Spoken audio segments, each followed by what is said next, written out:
Are you in need of some kind of breakthrough, whether it's in sales, whether it's in your career, whether it's in strategy, wherever it is as a CEO, as a high level professional, or as someone who's starting out in your career and you need to get through? Today, we have Simon Severino on the podcast and the YouTube, and we're going to be talking about from his book, Strategy Sprints, about how to level up in all these different ways.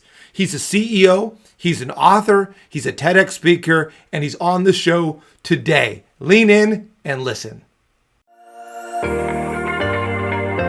Welcome to Advance with Mike Acker, the podcast designed to help entrepreneurs, business leaders, and professionals alike break through barriers by improving their practical leadership skills and increasing confidence in speaking. Your host is a best-selling author, executive coach, and founder of the Advance Public Speaking School and Advantage Publishing Group, two companies dedicated to providing an edge for leaders. Find out more about Mike at mikeacker.com. Now here's your host, Mike Acker.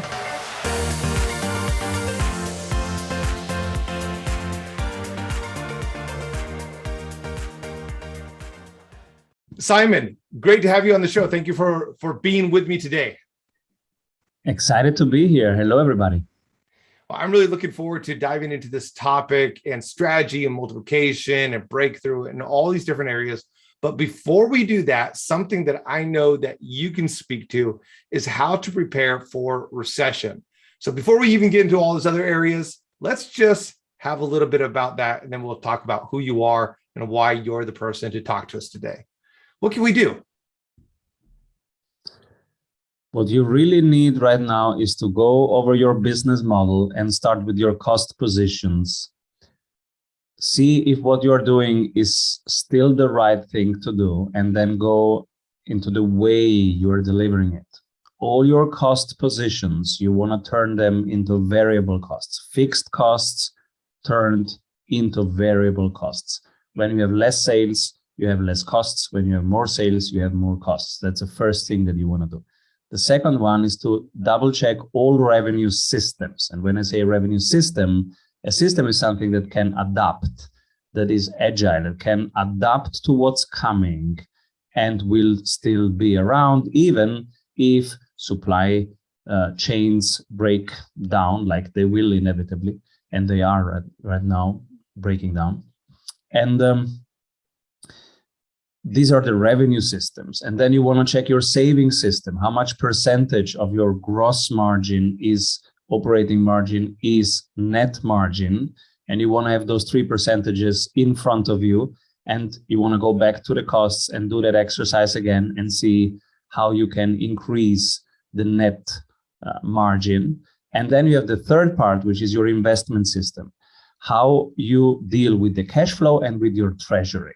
If you have cash that is melting in your hand, and if you have assets, you have to check which assets are hard, they will increase in value in a recession, and which one are weak, and they will devaluate, they will lose value. And so you want to accumulate the hard assets right now as long as you can and hold them, because you will need them later. Hey, thanks so much for that. I love that you boiled it down to systems, and then you built out the systems for us in a short, simple way for us to grab a hold of, whether you're a business owner or really whether you're an individual and you're thinking through some of this. How can I boil down my assets into these different categories? Now, I know that's a question on a lot of people's minds. And we're going to dive into strategy here and some breakthrough and some multiplication, because that's what you do. So tell us a little bit about who you are, what is Strategy Sprints, and how can we benefit from your experience in the space for the last 20 plus years? So at Strategy Sprints, we do only one thing, solve your biggest go-to-market problems. And we have a specific program, it's 90 days. And it doubles revenue in 90 days, because as we have discussed before, you need the revenue systems. They shape your profitability, and with that profitability you need to reinvest and manage the cash flow so that your surplus money stays also around long term. So you need these three systems. And that's why we focus always on the revenue systems. And we are working right now in all continents with many solopreneurs, small businesses, and very big businesses on solving their biggest go-to-market challenges that they have right now. We do this in sprints, which I have described in this book. Strategy Sprints is a very specific method on how to do it. It focuses on agility and resilience, because that's what you need in tough times. And so we want to prepare everybody for tough times. Right now, it is tough times, but we are doing since 21 years preparing everybody for tough times, because that's what you do as an entrepreneur. You prepare for the toughest times, because this is where the opportunities arise, both in the revenue systems, also in the saving systems and the investment systems. Right now we have bear markets, but we have also bull markets. And so if you are ready and if you have the right operating system, you can now shift from, I don't know, for example, growth stocks are in a bear market, but fertilizers are in a bull market. Commodities are in a bull market. So if you have the right system, you see these things and you can use the opportunities at hand. And that's entrepreneurship. I love that you're talking about the problems that people have as well, and you're helping them get through those bottlenecks. First of all, what are some common go-to market bottlenecks that people have? And then let's talk about how to identify the bottlenecks in the first place. And always in the audience, we have people who are long-term entrepreneurs, just multiple serial entrepreneurs. We have professionals all across the different grades. And so sometimes they're running something, but sometimes they're in a corporate group or they're in a business group that's experiencing that. So let's talk about some common bottlenecks first and some common issues. What do you see? The first one is, are you allocating your time on the right things or on distractions? So we call it the daily habit. There's a daily habit, weekly habit, and monthly habit. That is really the only thing that you can control. And so the daily habit is, how are we allocating our time? Everybody writes down how they're allocating their time, and then they reflect. Am I moving forward the most important parts? And what will I delegate next? Because in an organization, you always want the organization to work without people risk. You want to have redundancy. You want to have the systems, the processes, the workflows working independently of the people. So people can come in and out of workflows, but the workflows always work in themselves. That's an organization. As opposed to a family or an individual, right? It always works. People can come in and out of role. It still works. And that is the daily habit, where you reflect on how are we spending our time, allocating our time, and what can we do better tomorrow. The weekly habit is then, give me the right information. That's the second bottleneck. I don't know the numbers right now, but I have to decide right now. Many people get monthly reports or quarterly reports about their numbers, but they don't decide every month or every quarter. They decide today, and they don't have the numbers right now to decide. So what do you decide on narratives or on reality? So if you don't have your numbers, you don't have your current numeric reality. So the weekly habit is creating this dashboard. Marketing numbers, sales numbers, and ops numbers discussed every 7 days with all departments. And by all departments, we mean marketing, sales, and operations. And that's the difference. So when you say bigger organizations, when you say even small organizations, not everybody does that. Sometimes marketing just looks at their numbers, sales looks at their numbers, and operations looks at their numbers. And that creates a huge problem, because that undermines your resilience, it undermines your agility. So we always build a team of 4. The sprint team is always 4. It's the owner, and then there is somebody from operations, somebody from sales, and somebody from marketing. And they look at each other's numbers. So I am marketing, I see your numbers, sales, the conversions are going down. Now I have to have this conversation. Hey, am I doing the right thing so that you can close? Or do I need to change something? Yeah. Same thing between sales and operations. Operations, we say, hey, you are selling the sky, but I cannot deliver that. So can we find common ground? And these are very, very important weekly conversations. You don't want to have a surprise 6 months later. That's too late. You want to have an ongoing quality loop around that. And these small weekly conversations. That's the weekly habit. And once a month, then it's about strategy. Are we doing the right thing at the right pace? What are our competitors doing? What else can our customers do? If they don't work with us, what else can they do? These are the three things that are always in your control. Whatever the markets are doing, whatever the weather is outside, these three things are in your control. That's why we install them and make sure that this is the core process. As a guy who focuses on communication and works in communication with a whole bunch of different clients, I love that you have the different people communicating to each other. You got sales, you got ops, because it's not uncommon for a salesperson to sell something that might not be possible on the ops side. And then you're bringing the marketing and you're bringing the senior leader and that cross communication.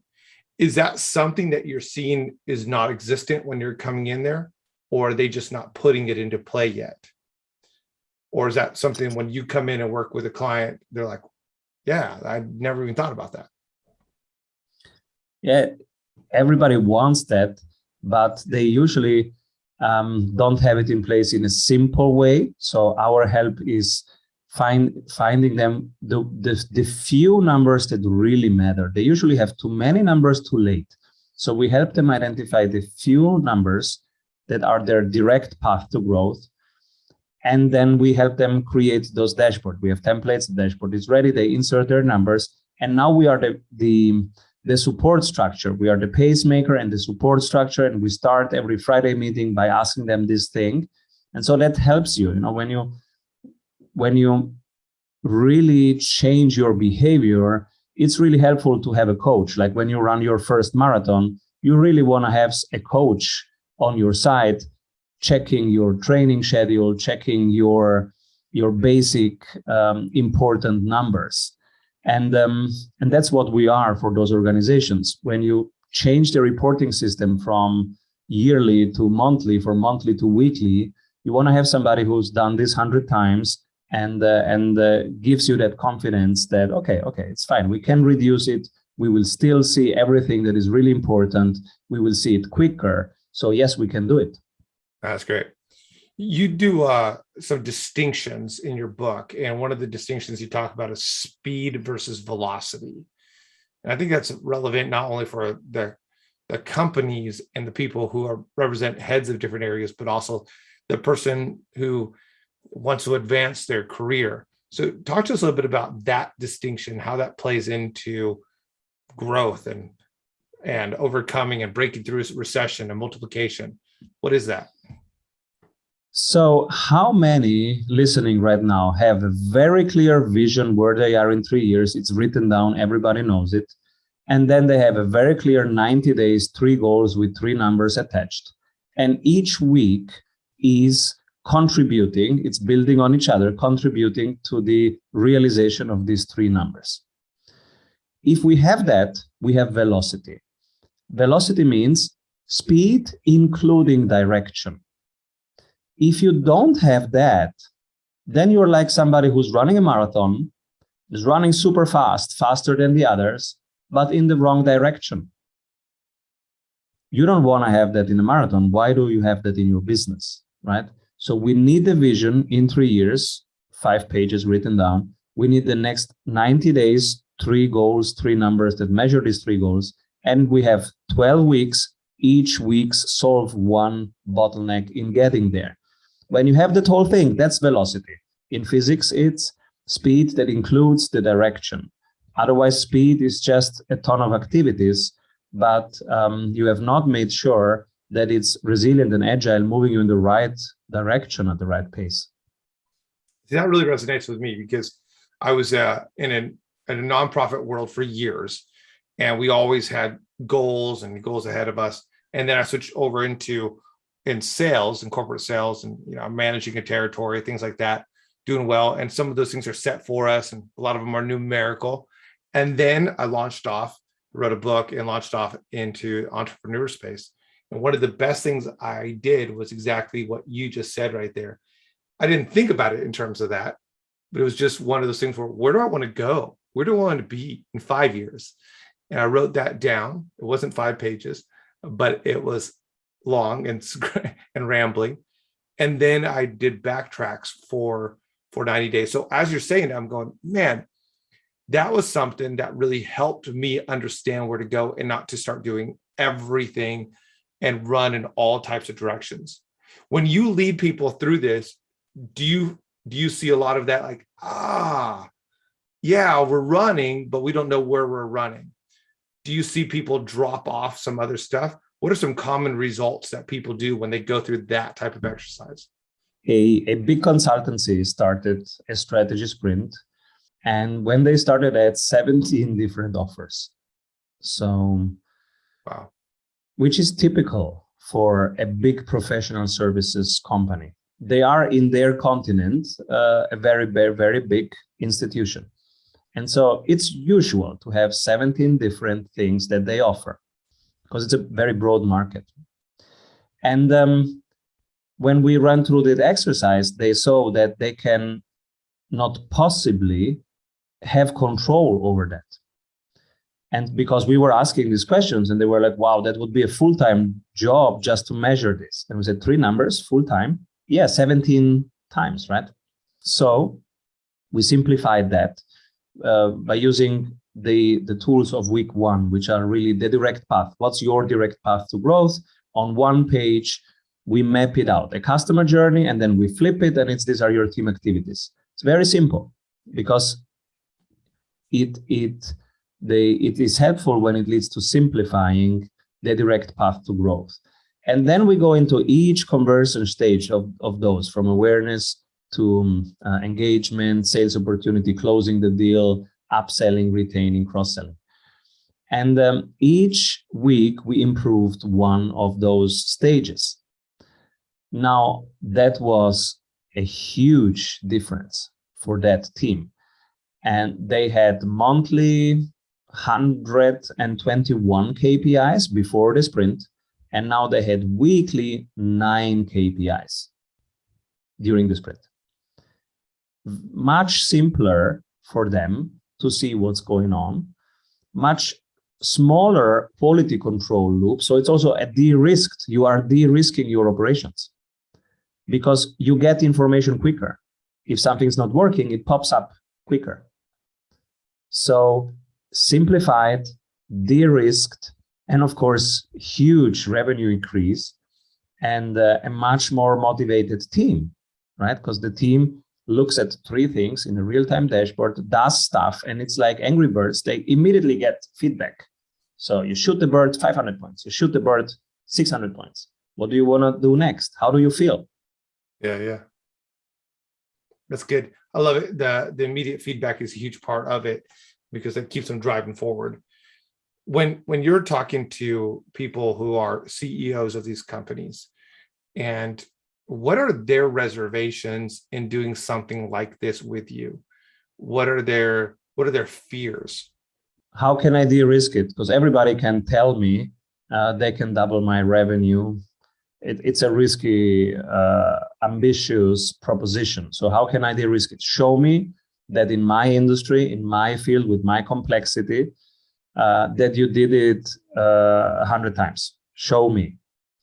So can you de-risk the decision for me? And what's the team and what's the intensity? So these are very important questions. When is the right moment to start? And what's the ROI? These are the main concerns that we need to discuss, we need to address. So the de-risking part is we have on our website a section called results, where we have 160 teams describing their sprint experience, what the problem was, what the outcome was, and how it felt to sprint. That's one part of the de-risking. The other question is, when should you start? And that is simple, yesterday, because it's all about the learning, the speed of learning. And so the sooner you start, the more you learn, the more you can adapt. And the third part is, what should be the ideal team and the ideal intensity. So the intensity, it's very intense. owner will have 1 hour per day for the next 90 days in the sprint. And those 3 department heads, operations, sales, and marketing, will have 4 hours every day in implementing those things that we just gave direction. And then there is a sprint coach 24/7, and the sprint coach is a certified person. It's quality controlled, and they are the pacemaker, and they also select from 274 blueprints and templates that are ready in the Sprint University, the one that's right now the most helpful thing to do this week. So every week has one focus, and the sprint coach has the job to help find the right focus for right now, so that every week has only one focus. Let's take this down from this level right here, because you and I were talking a little bit beforehand of the person that you just got off the phone call with, and it is one of those global enterprises. What should the person who's listening to this, who is trying to build their career, they're driving their car right now, or they have their YouTube on while they're doing some work, what is something that they should be taking away from this? Because they don't run the company, they don't have that control. Maybe they don't know the CEO, maybe there's multiple levers between, but they're going, man, that would be beneficial for us. How can someone take this and even get your book, Strategy Sprints, and how can they take it and personalize that, whether they're in the middle of a big company or whether they're thinking about starting something down the road? Start with your meetings, your most important meetings. Start with them, reduce the number of them and reduce the length of them, and increase the energy that you get when you are in them. So they should be energizing. I just got to stop right there, because yes. I wrote a whole book on meetings and everything, and there is so much waste in meetings and decreasing productivity. Yes. So yes. I really listened to what he said right there. Reevaluate your meeting structure. Okay, go for it. Yeah. And so in this book, I share many meeting structures that are really helpful. Yeah. It's about start with the most important meetings and use that flow. You will see that it's helpful to start with magic moments, with what went well, and having everybody share them. And then that you go through the dashboards of that particular thing, simple, numeric, visual.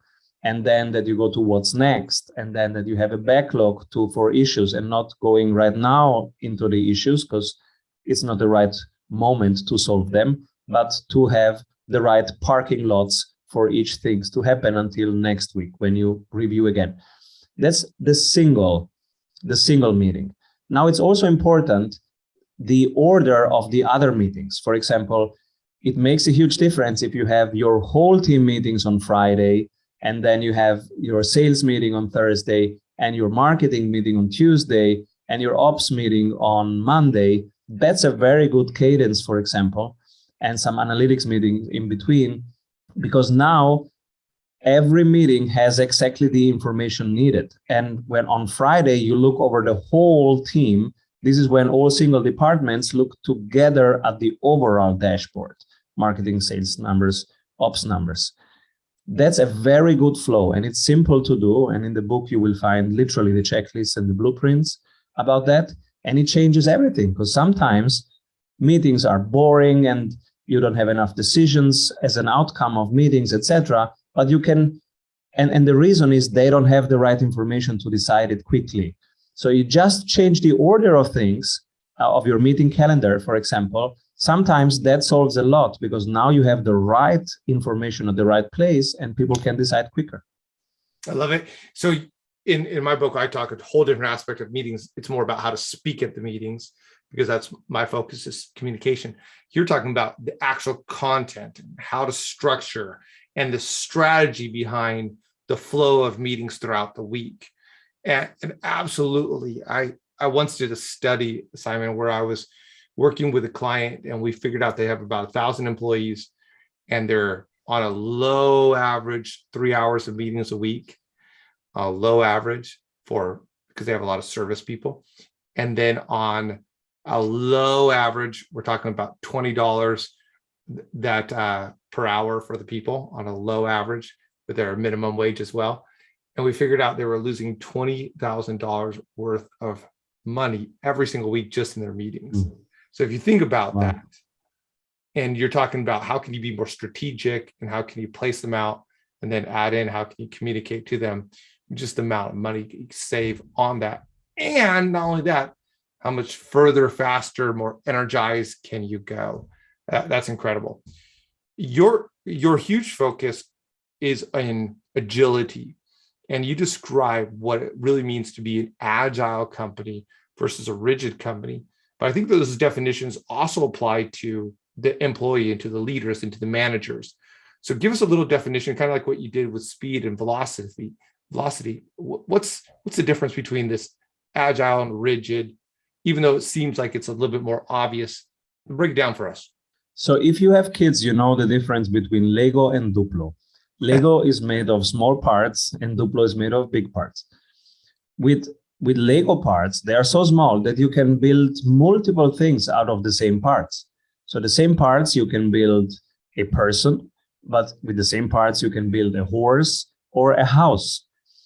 That's agility. So with the same elements, you can quickly recombine them when needed. And and it's simple and it's fast to recombine them when you need it. So to adapt. That's agility. And you need the same rate of change inside than the rate of change outside. That's agility. If your rate of change inside is lower than the rate of change outside, you are not agile, you're rigid. And in these times, supply chain problems, geopolitical problems, market volatility, if you are slow and rigid, you have a problem. You will not be around in 3 years. If you're a small business, if you're a bigger one, you might get support and have higher liquidity, so you can maybe navigate longer, but you have a problem. That's why agility matters. Agility and resilience are the two things that matter in this kind of environments, high volatility, high rate of change. What is causing some companies, some people not to be as resilient? I mean, obviously there's a lot of stuff going on, but besides the obvious, what causes some people not to be as resilient? Business model outdated instead of business model innovated, updated, modernized. Costs that are fixed instead of costs that are variable. Variable costs, when you have more sales, you have more costs. When you have less sales, you have less costs. They breathe with you. You know, when you're running, you need more oxygen. The lungs go wider. And when you are lying on the couch, you need less oxygen. Same thing with business. So why the oxygen of the system is sales? So why are the costs always the same, even if in 1 month you have your whole supply chain shut down, and in another month you have your record sales number, but your costs are always the same? That doesn't make sense. And we could go through other 11 levels of creating resilience, but the main levels are the costs, the business model, and the length of your contracts, and the risk distribution in your contracts. You want to have pay for performance, not pay for contract. Because if they don't deliver the material that you need, you don't want to pay. Yeah. And you want to have skin in the game on both sides. And skin in the game means on your side, there is 50% of the risk, and on the other side, there is 50% of the risk. Don't be in a situation where risk is 100% on your side. Like you contracted somebody's building your house, they don't build it, but you still have to pay. That's 100% risk on you. Make it 50-50. Yeah, that's good. I feel like we're skimming the surface here. Obviously, you got a book about this, and it dives into a whole bunch about a lot of these topics. And I was looking at your website too this week, and there's a lot that you talk about this. If you were to just sit across the table from the viewers here, and there would be a whole bunch, so maybe it'd be a really big table, but we're sitting across a few at a time, a couple people really leaning in, and they were just feeling maybe a little bit lost and wondering, Should I quit my job? Should I do this? What kind of matrix would you give them for maybe making some big decisions in their life?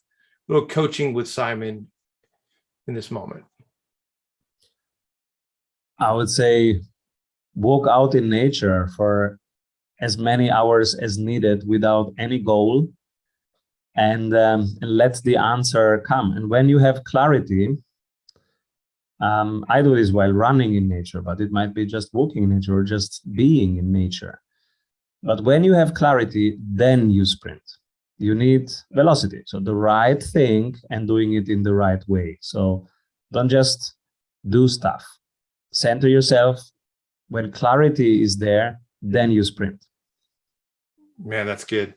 You're right. I think there's a lot of people right now who are sprinting in all kinds of different directions. And there's opportunities. And so they're opting for those opportunities, going from this to another, without really big ideas of where they're going to land. And that often leads to insecurity because they land in an area that they don't want to be in, or they end up anxious or nervous or overwhelmed by the responsibility because they sprinted somebody. So that's some fantastic advice. Talk to us about where people can find you. I know you have a podcast as well, where people can learn about the book and maybe even something else from the book that we failed to even get into during this time. Yeah, if you like YouTube, my YouTube channel is called Simon Severino. And you find most information on strategysprints.com. And the book, Strategy Sprints, you find it on Amazon. I think it's very worth it's a bargain for what you get. You get really an operating system for running your business, your department, your processes. And if you like it, leave me an Amazon review. I love it and I read them all. Yeah, that's awesome. And Amazon reviews are really the way that somebody gets noticed and gets out there. Well, Simon, this is really interesting. What I love about what you do is systems, and ultimately that the answer for the recession, the answer for finding out where you're going to go is creating a system, and then that works and takes you to the next spot and brings down that anxiety and helps you advance. So, hey, thank you so much for sharing about your book, about what you're up to, about how we can break through and find strategy. Really appreciate you being on the show and the podcast. Thank you. It was fun. Keep rolling, everybody. And to all of our listeners, we thank you for being here today, for listening, for watching. Make sure to take a moment, subscribe, look up Simon Severino, go to strategysprints.com, check out his book, pass this on to somebody, leave a comment. And until next time, this is Mike Acker with Simon Severino.